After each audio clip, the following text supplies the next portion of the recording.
Bonjour à toutes et à tous et bienvenue dans cette nouvelle vidéo qui sera une vidéo test du nouvel objectif de Laowa, le 10 mm f2.8 0D pour zéro distorsion. Et dans cette vidéo, on va en faire un test complet. Avant d'aller plus loin, je le précise directement, il s'agit bien d'un 10 mm pour plein format et non pour APS-C ou pour micro 4 tiers. Donc on est sur une optique qui est particulièrement large et donc vous allez voir que c'est une optique assez atypique et vous allez le voir tout au long de cette vidéo. Je précise également que j'ai reçu cet objectif depuis quelques jours, je l'ai eu avant sa sortie, Laowa me l'a envoyé en amont. Cependant, je n'ai pas pu le tester non plus énormément parce que déjà je n'ai pas eu un temps très long. Et puis il y a eu deux choses. La première, c'est la météo catastrophique de ces derniers temps. Donc je vous avoue que ça a été un petit peu complexe pour trouver des moments pour sortir. Et puis deuxième chose aussi, c'est un calendrier professionnel bien chargé, donc il faut jongler avec tout ça. Mais au global, vous allez le voir, j'ai pu quand même bien le tester suffisamment pour me faire un avis riche.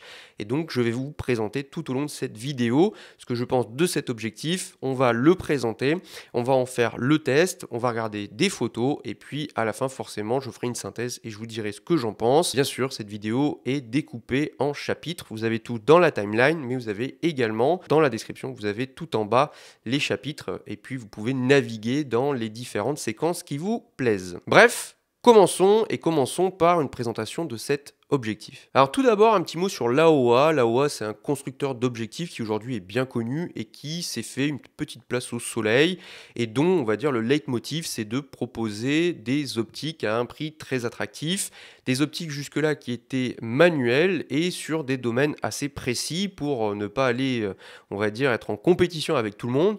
Donc ils se sont spécialisés notamment dans l'optique ultra grand angle et cette optique est très loin d'être la première en ultra grand angle chez Laowa. Également en macro photographie, vous avez également, vous savez, les probes là, les tubes là qui sont très particuliers pour faire de la photo de produits. Et puis vous avez également de l'optique ciné. Donc Laowa aujourd'hui, c'est une marque qui est bien connue et donc comme je vous ai dit, son objectif c'est de faire des optiques avec un prix agressif, des capacités optiques qui sont vraiment satisfaisantes au global, même si souvent forcément il y a des compromis.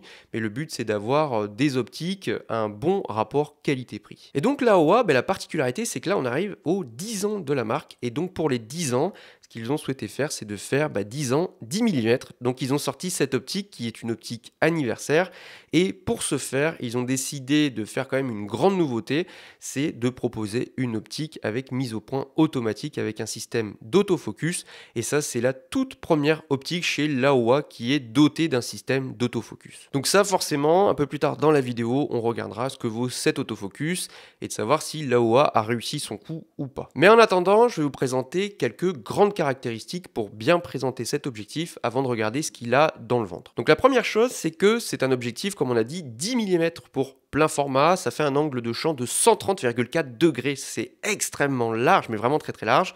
Donc en équivalent APS-C, ça fait entre 6,6 et 6,7 mm et 5 mm en micro 4 tiers. Donc là, c'est de l'ultra grand angle. Ensuite, nous sommes avec une optique 2.8. Donc là aussi, on est sur une optique lumineuse avec une plage d'ouverture qui va de 2.8 jusqu'à f22. Et donc tout à l'heure, on regardera l'évolution du piqué sur cette plage-là. Ensuite, on a une optique rectiligne, c'est-à-dire qui ne déforme pas les lignes droites. Donc c'est l'inverse des optiques, vous savez, fisheye en œil de poisson qui, elles, font vraiment des distorsions dans les angles sur toutes les lignes droites.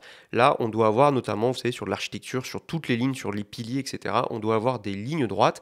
Donc là aussi, on fera un point tout à l'heure là-dessus, y compris sur les distorsions. Après, on a donc une optique autofocus et ça c'est marqué directement, vous voyez, sur le fût de l'objectif et juste en dessous vous avez le petit switch autofocus manuel focus. Ça je trouve que aussi c'est vraiment très très bien. Il y a plein d'optiques de nos jours qui n'ont pas ce petit commutateur et ça moi ça m'agace parce que sur le terrain je fais souvent le switch entre AF et MF, notamment quand je fais de la pause longue pour faire la mise au point avant, mettre les filtres et puis après ne plus y toucher et puis ne pas avoir d'erreur. Donc ça c'est vraiment très très bien. Ensuite, on a un diamètre de filtre de 77 mm. Et là, oui, là peut-être que vous buguez. Pourquoi? Parce que on a un pare-soleil qui est amovible et surtout, après, on a une lentille certes bombée sur l'optique, mais une lentille qui ne dépasse pas. Ce qui veut dire qu'on a un pas de vis pour y mettre des filtres de 77 mm. Donc prenons un exemple concret. J'ai ici un filtre Black Mist. J'ai juste comme n'importe quel objectif besoin de mettre mon filtre et vous voyez, il est posé dessus. Concrètement, ça veut dire qu'on peut y mettre les filtres de notre choix, notamment des filtres polarisants ou des filtres ND. Alors on ne pourra pas les superposer parce que sinon forcément ça va vignetter. 10 mm en plein format, c'est extrêmement large. Moi forcément, qu'est-ce que j'ai fait? Par la curiosité, j'ai mis mon porte-filtre V7. Donc d'abord, il faut mettre une bague d'adaptation de 82 mm à 77 et ensuite mettre le filtre polarisant TrueColor. Alors là, ça vignette, on voit le bord du filtre, ça vignette un peu, donc il faut recadrer un chouïa, sinon ça se voit trop. Et puis ensuite, quand on met le porte-filtre, là, deux situations. En position large, là, on voit vraiment les bords, mais en même temps, le V7 est garanti sans vignettage jusqu'à 15 mm en plein format, donc 10 mm, c'est tout à fait compréhensible. Mais le petit hack, c'est quoi? C'est que si on passe en vertical, là forcément ça change la perspective, et bien là on ne voit plus le bord, donc on peut utiliser le V7 au prix d'un vignettage avec les bords du polarisant, mais on ne voit pas le porte-filtre. Donc moi par exemple, je l'ai essayé verticalement pour faire des photos en bord de mer, et ça je vous montrerai tout à l'heure. Autre caractéristique intéressante, c'est la distance minimale de mise au point qui n'est que de 12 cm. Alors pas 12 cm par rapport à la lentille frontale de l'optique, mais 12 cm par rapport au capteur. Donc quand vous enlevez la taille de l'objectif, ça veut dire que votre sujet, vous pouvez le coller. Et moi je vous avoue qu'au départ ça m'a déstabilisé. Pourquoi? Parce que vous pouvez vous approcher tellement proche de votre sujet que vous y êtes collé. Et moi j'ai cru qu'à chaque fois que j'allais le taper. Donc grosso modo, quand vous êtes avec un sujet très très proche, vous pouvez quasiment aller le toucher et il reste peut-être 2-3 cm. Mais c'est très très perturbant parce que dans le viseur, vous avez l'impression, vu que c'est très large, qu'il est finalement pas si frais que ça. Puis quand vous sortez l'œil et que vous regardez où il est vraiment, vous êtes collé à votre sujet. C'est très perturbant, mais là aussi, ça ouvre des possibilités créatives qui sont très intéressantes. Et donc, on verra le rendu d'image aussi tout à l'heure sur les sujets qui sont très près de la lentille. Niveau construction, on a une optique qui déjà d'un point de vue design est bleu. Alors moi j'appellerais ça un bleu métallique, c'est assez particulier. Jusqu'ici les optiques étaient noires, donc là c'est peut-être pour marquer la différence, on va dire. Alors là-dessus c'est très subjectif, on aime ou on n'aime pas. Moi je vous avoue que j'ai pas d'opinion, même si je préfère les optiques noires, ça fait plus cohérent. Là ça tranche un peu avec le boîtier. Par contre l'optique est full métal, tout est vraiment très très bien construit. La première fois que j'ai ouvert et que j'ai sorti de la boîte, c'est vrai que j'ai été très surpris par la qualité générale et on a le petit bruit de métal qui est très satisfaisant, je vous fais écouter. Bref, aucun plastique, donc ça c'est vraiment génial. Et cette qualité de construction ne se fait pas au détriment du poids parce qu'on a un objectif qui ne pèse que 420 grammes, ce qui pour moi est vraiment un bon poids, surtout que c'est une optique 2.8. Donc quand vous le montez sur le Sony Alpha 7 IV par exemple, ça fait une masse globale qui est très homogène, je trouve. On n'a pas quelque chose de déséquilibré. Donc là-dessus, je trouve que l'AOA a fait vraiment très très fort. Toujours sur la question de la qualité de construction, est-ce que cette optique est tropicalisée? Je ne peux pas vous dire oui ou non, parce que cette info n'est pas donnée par l'AOA. Je me suis renseigné, j'ai pas eu les infos que je souhaitais parce qu'elles sont introuvables. Et donc moi, ce qui m'intrigue, c'est que quand vous regardez l'optique, et j'enlève le bouchon, quand vous regardez l'optique au niveau du fût, vous le voyez, il y a le joint qui est présent. Dessous, c'est du métal, etc. Donc ça, c'est une caractéristique qu'on retrouve souvent sur les optiques qui sont tropicalisées. Néanmoins, vous n'avez aucune information sur le site de l'AOA qui dit que cette optique est jointée sur les parties sensibles. Et je vous avoue que moi, ça me paraît un peu bizarre parce que généralement, quand c'est le cas, les marques veulent communiquer là-dessus parce que c'est un argument commercial, ce qui n'est pas le cas ici. Mais en même temps, souvent, quand elles ne communiquent pas, on n'a pas le joint. Donc quand on a un joint, généralement, c'est que c'est tropicalisé. Donc là, moi, je vous avoue que je suis un petit peu perdu. Alors, il a fait son premier bain, il a pris plein d'eau, il y a eu plein d'éclaboussures, de l'eau qui a coulé dessus, alors même si je l'ai plongé, etc. Je n'ai pas eu de rentrée d'eau, notamment au niveau de la bague, etc. Donc là-dessus, pour moi, gros mystère, même voyez au niveau du commutateur. Donc là-dessus, je vous avoue qu'on verra dans le futur parce que ça n'est pas une information qui est récupérable. Enfin, au niveau de la forme, là, il y a deux choses. Il y a du positif et du moins positif. Ce qui est positif, c'est quoi? C'est que c'est une optique qui est très peu longue, mais vraiment très peu longue. Je vous la mets à côté du Tamron, ça c'est le 2875 G2. Alors vous voyez que le Laowa est bien plus court, mais alors bien plus court. Pareil à titre de comparaison avec le Viltrox 13 mm 1.4 pour APS-C. Hein. Et vous voyez, hein, là vous avez le Laowa. Donc le Laowa est nettement plus court. Par contre, c'est une optique que je qualifierais de dodue, c'est-à-dire qu'elle est assez large. Et c'est peut-être pas visible comme ça, mais le diamètre est quand même assez important. Et donc ça, quelles conséquences? C'est notamment sur le grip, parce que quand vous allez monter l'objectif sur votre appareil photo, bah c'est vrai que ça va empiéter sur la zone où vous allez placer votre main. Alors moi, j'ai vraiment pas des grosses mains, mais ça passe tout juste, on va dire. Ça commence à être pas gênant, mais en tout cas, on va dire qu'on a moins de marge, beaucoup moins de marge que notamment avec le Tamron ou avec les optiques Sony. Donc si vous avez des grandes mains, bah, c'est vrai que ça va peut-être être pas gênant, mais ça va être moins confortable, on va dire. Moi, c'est pas une optique que j'utiliserai, jusqu'ici, je ne l'ai pas utilisée massivement à main levée. Pourquoi? Parce que 10 mm, c'est vraiment pas utilisable au quotidien pour tout, tellement c'est atypique, on va dire, et on en reparlera. Mais en attendant, sur les sessions, ça n'a pas été gênant, mais c'est juste un petit peu moins confortable. Enfin, dernière caractéristique en ce qui concerne la tarification, cette optique est vendue 979 € pour 4 montures et en 2 versions. Donc il y a une version avec mise au point automatique, avec système autofocus. Donc là, c'est pour Sony E et pour Nikon Z. Par contre, cette optique sera aussi commercialisée en monture L, donc pour tout ce qui est Lumix, Leica ou encore Sigma, ou en Canon RF, mais pour la monture L et Canon RF, ça sera exclusivement en version manuelle, sans autofocus, parce que l'AOA, alors pour Canon on comprend, hein, Canon bloque toujours sa monture, c'est vrai que pour Lumix ça m'a un petit peu surpris, parce que d'habitude on a quand même des optiques avec AF, donc là c'est peut-être l'AOA qui n'a pas fait le choix de le faire, enfin bref là-dessus je ne sais pas, et donc dans tous les cas c'est une optique qui sera vendue 979 €. Donc rapidement, du point de vue des caractéristiques, moi je trouve que l'AOA là a vraiment fait un truc franchement sympa. C'est une optique très complète. Et quand on regarde les caractéristiques, on se dit qu'on n'a vraiment pas une optique entrée de gamme ou en tout cas sur lequel on a fait des sacrifices. Et là, on a quelque chose qui est plus haut de gamme. Maintenant, la grande question, ça sera de savoir est-ce que c'est bon ou pas. Ça, c'est ce qu'on va voir après. Avant de vous montrer les qualités optiques de cet objectif, je voulais simplement vous montrer la différence entre un 10 mm et ce que moi j'ai l'habitude d'utiliser jusque-là, c'est-à-dire du 16 mm. En effet, moi j'ai l'habitude de faire de la photo de paysage et d'architecture avec mon Sony 1635 2.8 GM. 16 mm en équivalent plein format, c'est déjà de l'ultra grand angle. Et moi je vous avoue que dans la quasi-totalité des situations, ça me suffit très largement. Parfois, j'aimerais avoir plus large et donc ça n'est pas une nécessité pour moi pour la photo que je pratique. Mais là, je vous avoue que 10 mm, c'est vraiment beaucoup, mais alors beaucoup plus large. Et donc ça me permet d'explorer de nouveaux pans de la photographie. Je vous montre simplement une image que l'AOA a fait pour, on va dire, expliquer un peu la différence entre 10 mm et les autres focales. Et vous voyez très nettement la différence, ne serait-ce que même avec 12 mm. Alors après, par rapport à 15 mm, c'est énorme. Et moi, maintenant, je vous montre quelques photos juste de test pour voir la différence entre ce 10 mm et mon Sony 1635 GM. Donc je suis allé à Boulogne, je suis allé à Boulogne-sur-Mer, je suis allé notamment à la Basilique. Et puis ce que j'ai fait, c'est que j'ai fait les mêmes photos, mais avec les deux objectifs pour comparer les focales. Là, je trouve que les photos sont parlantes et il n'y a pas besoin d'aller plus loin. 10 mm, c'est pas un peu plus large, c'est vraiment énormément plus large et donc ça ouvre un champ des possibles qui est absolument considérable. Donc si vous posez la question, là je pense que vous avez compris que c'est vraiment très intéressant et que ça permet de faire des photos qu'on ne pourrait pas faire avec des objectifs qui sont même un chouïa fermés. Parce que tout simplement sur cette plage de focale, quelques millimètres d'écart, c'est vraiment colossal.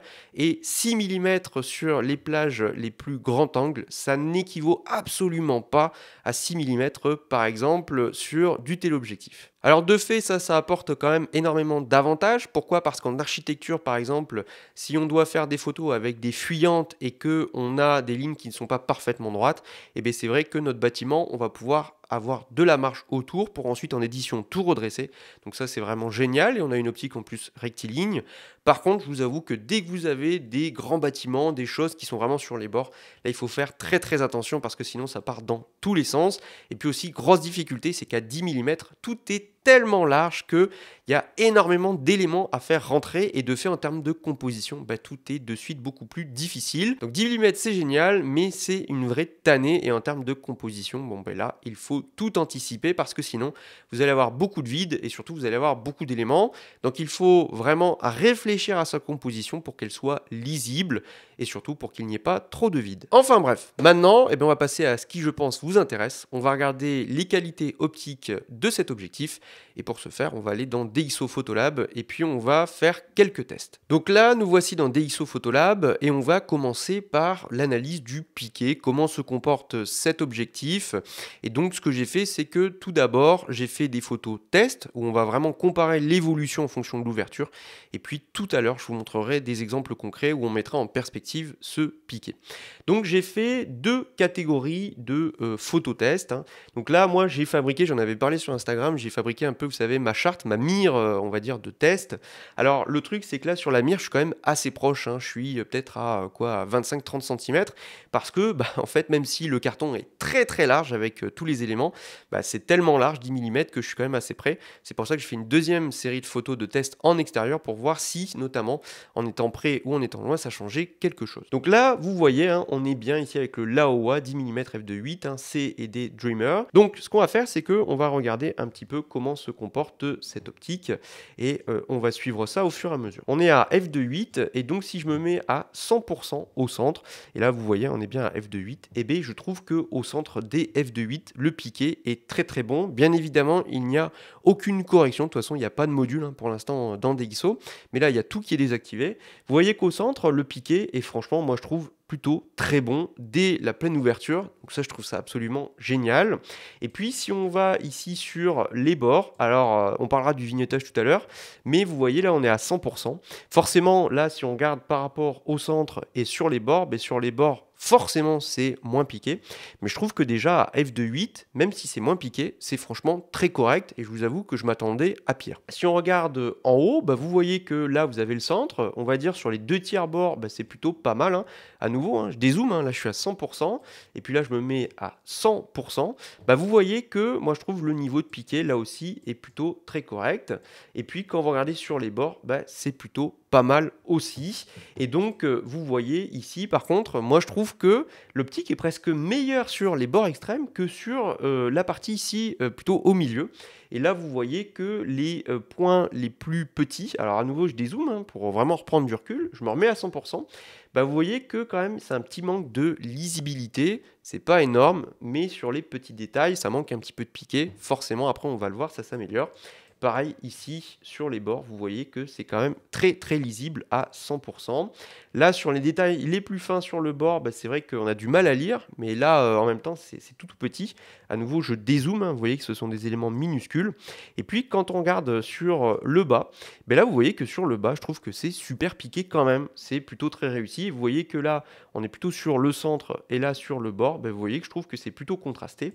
Et si enfin je regarde ici, là vous voyez que ça manque un petit peu de piqué quand même, mais c'est plutôt correct. Donc, pour moi, c'est au niveau de ce que j'attendais, voire même au-dessus, parce que très sincèrement, je m'attendais à ce que ce soit moins bien que ça.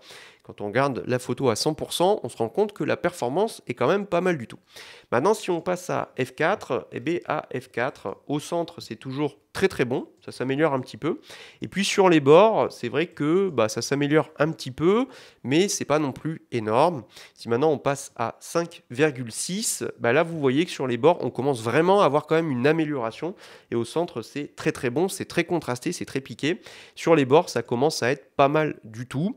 Ensuite, on passe à f8, et là, à f8, bah là, je trouve que ça commence à vraiment bien croustiller. Et sur les bords, je trouve que c'est une très bonne performance. Au centre, c'est excellent. Là, vous voyez sur, on va dire, le milieu, c'est très bon et c'est très contrasté. Et puis, vous voyez que en bas, ici, là, on a franchement beaucoup de détails. Pareil sur le texte ici. Là, sur la carte, c'est aussi très net. Là, sur les détails, c'est pas mal du tout.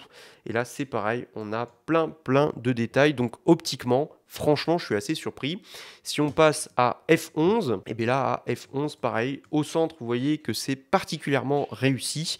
Et puis sur les bords, bah là, vous voyez que pareil, c'est très très contrasté.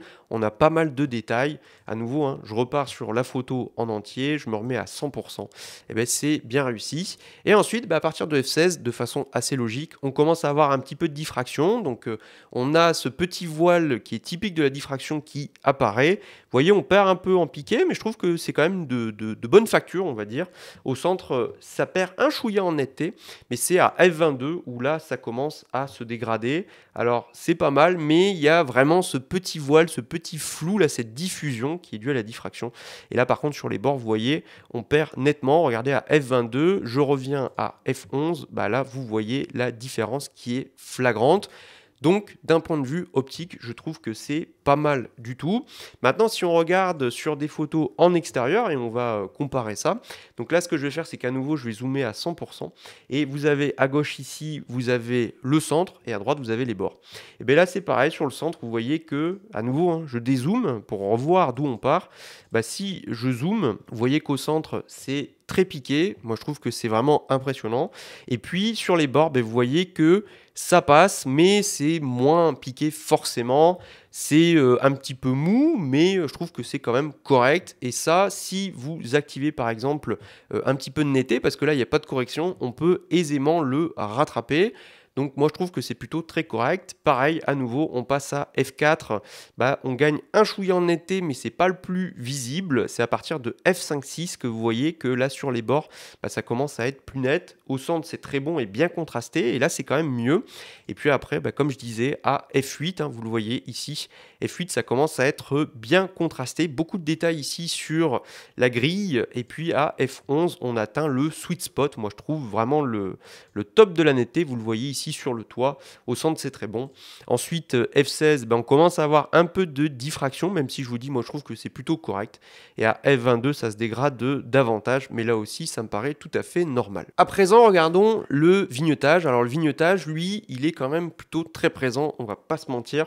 Là, on est à F2.8 et vous voyez qu'à F2.8, le centre est beaucoup plus clair que les bords.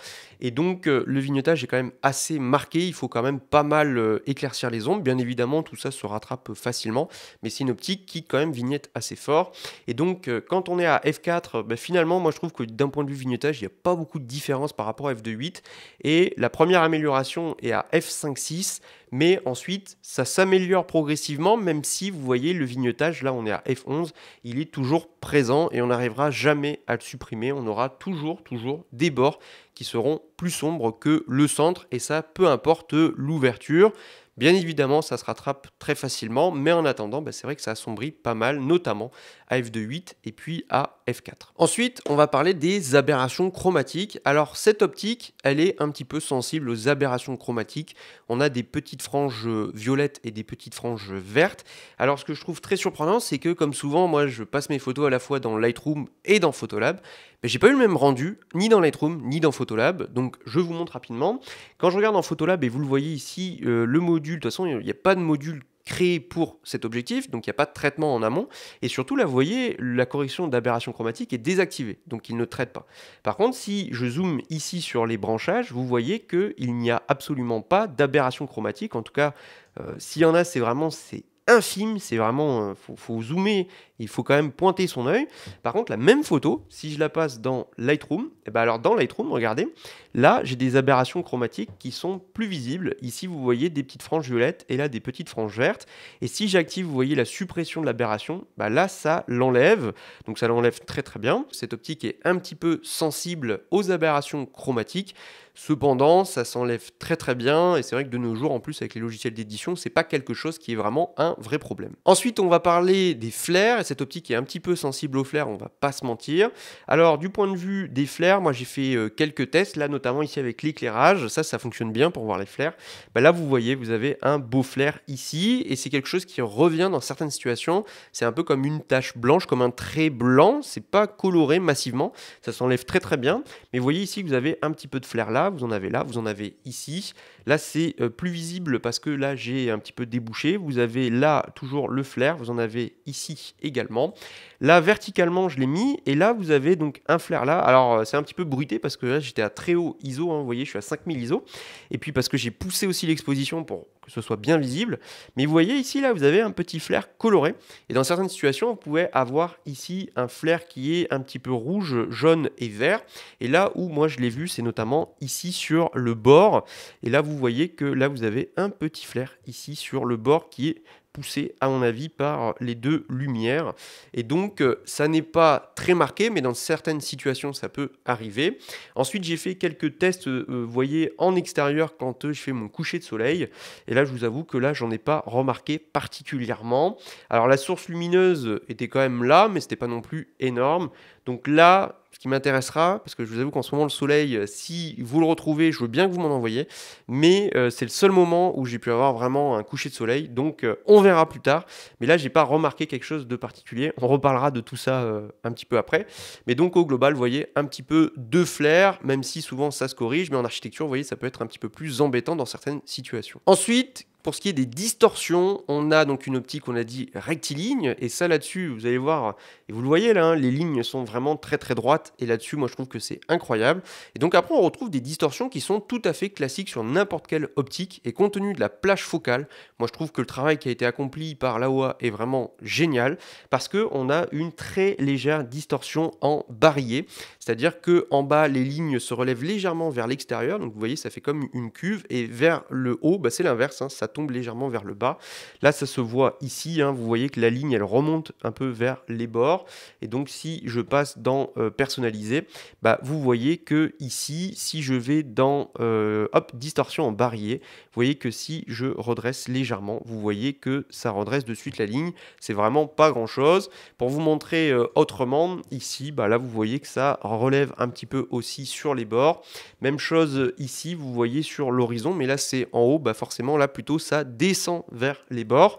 Et à nouveau, vous voyez, si je prends l'outil de distorsion et que je le relève un chouïa, bah vous voyez que ça redresse tout. Donc très très facile à corriger. Et là-dessus, c'est pas une optique qui a de gros défauts. Pour l'architecture, etc., là, je trouve que c'est particulièrement réussi. Parlons ensuite des Sunstar, des étoiles, des aigrettes. Et bien là, on a un objectif avec 5 lamelles. Donc quand on a un nombre impair de lamelles, ça multiplie par 2 le nombre de branches sur l'étoile. Et donc ici, on a des étoiles à 10 branches. Et alors les Sunstar, vous voyez, je les trouve incroyables, ils sont magnifiques. Vous avez des branches qui sont particulièrement nettes, c'est du plus bel effet. Donc pour l'archi, pour du paysage, c'est très recherché. Je vous montre d'autres exemples. Vous voyez ici, là, les aigrettes sont magnifiques. Vous voyez, franchement, c'est superbe là-dessus. L'AOA a fait un très beau travail sur le travail des lamelles de l'objectif. Voilà, même chose ici. Là, vous voyez, pourtant, je ne suis pas très fermé, hein, je suis à 7,1. Et pourtant, là, on avait des sources lumineuses qui étaient quand même assez punchy. Et donc, on arrive à des rendus qui sont vraiment intéressants. Alors, quand on fait du paysage, ben, je vous avoue que j'ai hâte de tester quand il y aura vraiment du soleil pour voir le rendu. Mais ça promet de très beaux Sunstar et donc une esthétique qui est respectée. Bref, donc vous voyez, hein, là, on fera le bilan après. Mais avant de faire le bilan, je voulais vous parler du coup de, on va dire, du terrain, de ce qu'on peut faire avec et vous montrer des photos qui sont un peu différentes et pour à chaque fois vous expliquer des choses en lien avec cet objectif mais sur des photos de terrain. Donc il y a beaucoup de photos que j'ai fait à Boulogne un matin quand je suis allé notamment à la basilique et donc j'ai fait plein de situations différentes et ça va me permettre d'élargir un petit peu le test de cet objectif. Alors là vous voyez, je vais commencer là-dessus. Là c'est juste pour vous montrer quand même pour les personnes notamment qui connaissent. Là je suis à la porte, je crois que c'est Porte Neuve à Boulogne et donc vous voyez là il faisait très sombre, hein, il faisait encore quasiment nuit.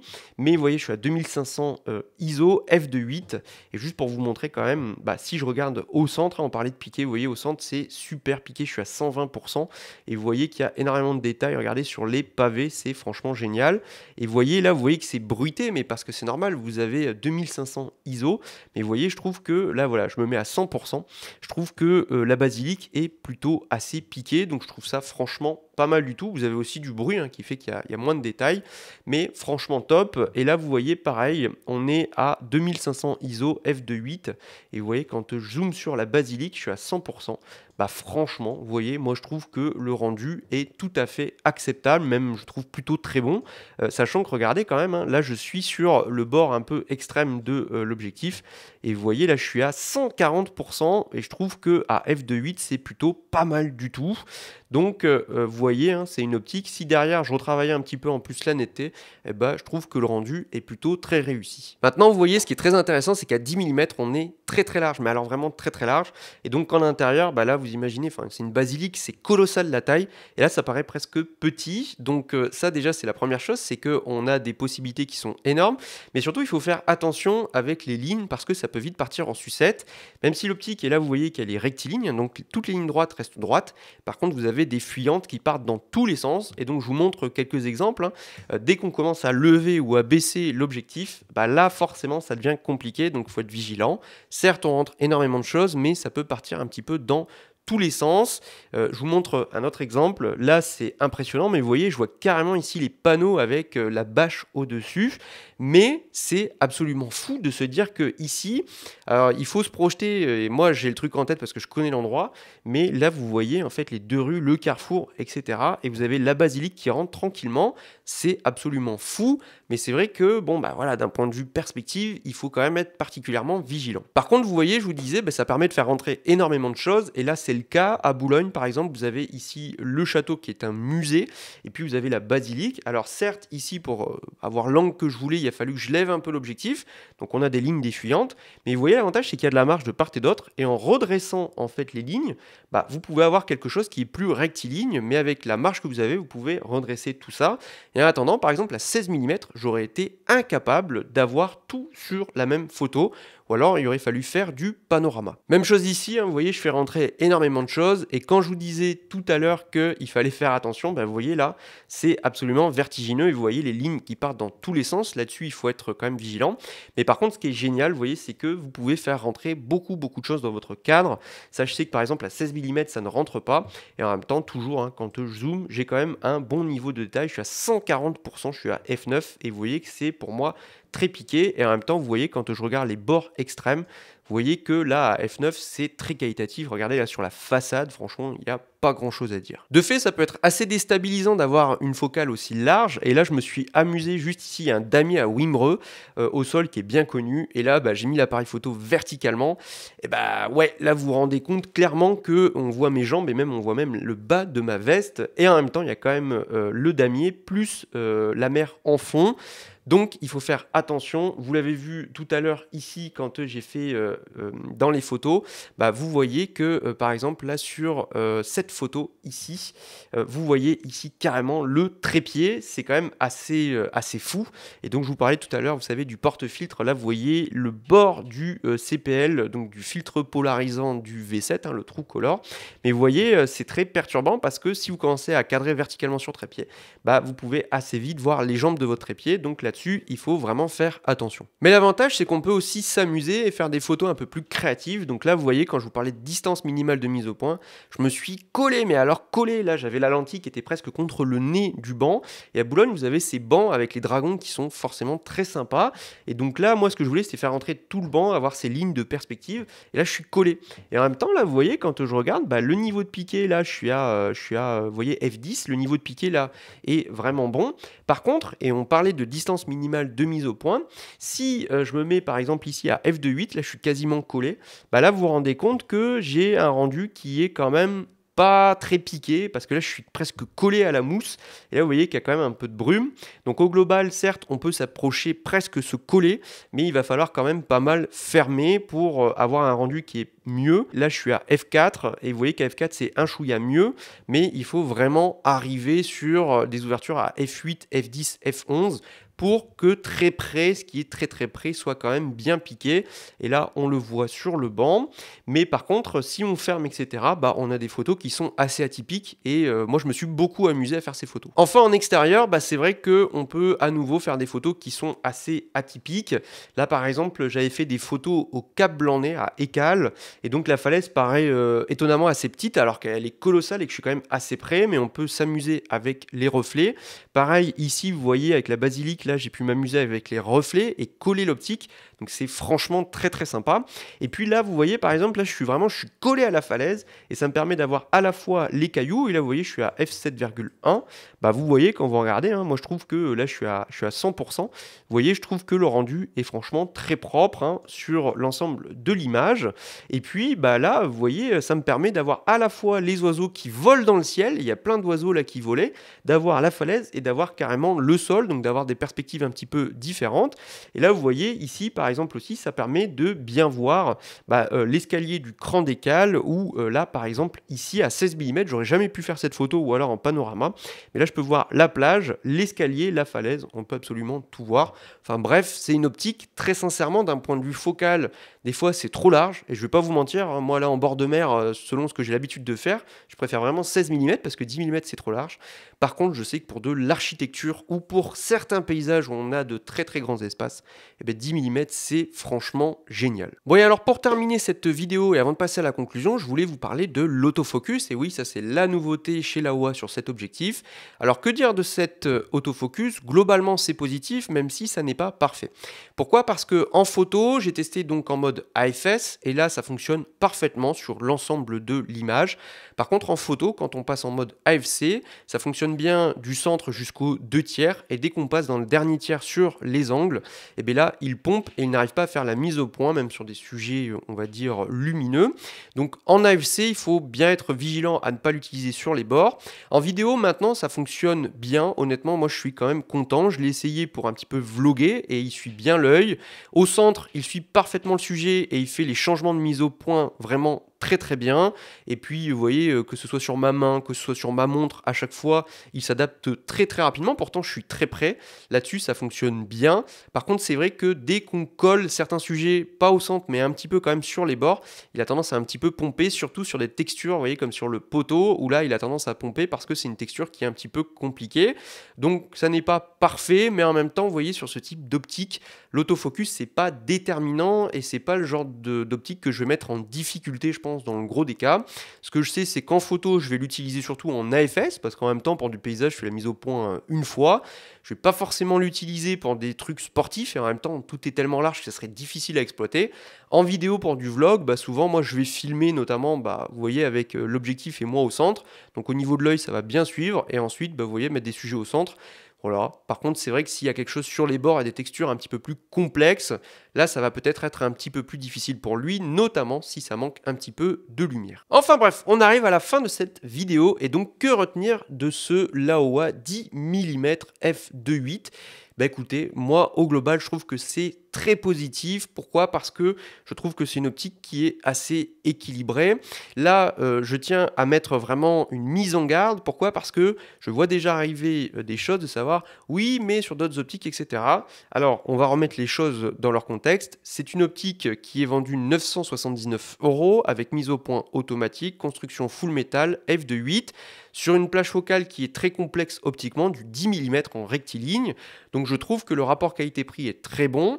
On ne va surtout pas le comparer à des optiques qui seraient certes meilleures mais qui sont beaucoup plus chères, notamment chez Sony le 1224 GM, hein, ça n'aurait pas de sens, c'est une optique qui coûte plus du triple du prix. Là pour moi je trouve que pour le prix cette optique est vraiment convaincante. Si je fais la synthèse, qu'est-ce qu'on doit retenir? C'est que d'un point de vue piqué, à 2.8 au centre c'est très bon, sur les bords c'est bon, ça manque un peu de piqué, mais c'est rattrapable et je trouve que c'est acceptable. Ensuite, à mesure que l'on ferme, c'est mieux. À partir de f5.6, c'est vraiment mieux. Au centre, c'est toujours très bon, hein, même des 2.8. Et puis, sur les bords, c'est à mesure qu'on va s'approcher de f8 et f11, où là, on a quelque chose qui, pour moi, est très bon. Niveau vignettage, c'est vrai qu'on a une optique qui vignette assez fort et qui vignette très fort à f2.8 et f4. Ensuite, ça s'améliore, mais ça ne disparaît jamais. Au niveau des défauts optiques, on a du flair. On a surtout la petite tache blanche là qui revient des fois. On a un petit flair des fois coloré. On a un petit arc de cercle à colorer qui peut pointer son nez.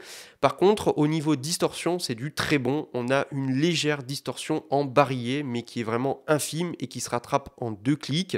Et puis, pour ce qui est des Sunstar, on a de très très beaux Sunstar. Donc au global, moi je trouve que d'un point de vue optique, c'est plutôt réussi et pour notamment de l'architecture, etc.